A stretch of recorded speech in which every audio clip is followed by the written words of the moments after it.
Food రాకుండా ప్రపంచ మానవులాగా మనసు అపవిత్రంగా ఉన్నప్పుడే ఈ మనసు పవిత్రమైన స్థలానికి వెళ్ళాలని కోరుకుంటుంది.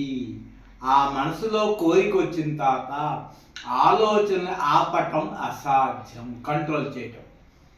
ఇక ఈ మనసుతోటి దేహం ఎక్కడికి తిరిగినా మీకు అశాంతే తప్ప శాంతి రాదు రాదు రాదు.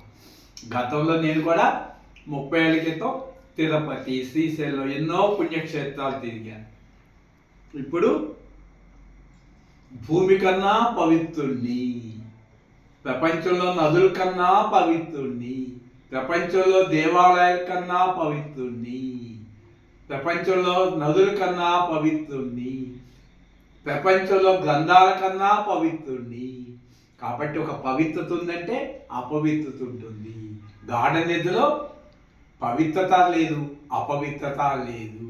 అంటే ద్వంద్వాతీతం త్రిగుణరహితం. మెలకువలోనే నా ఆలోచనలని ఆపేశాను. ఇప్పుడు ప్రపంచంలో పవిత్రత అపవిత్రత నాకు లేవు.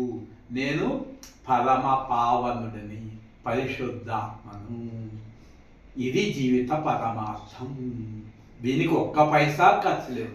అందుకనే ఐఎమ్ జస్టిస్ ఆఫ్ వరల్డ్ అంటారు. కాబట్టి ప్రపంచంలో గ్రంథాల కన్నా జస్టిస్ అంటే ఆత్మస్థితి. గాడ్ అనేది అందరూ వరల్డ్ జస్టిస్లే.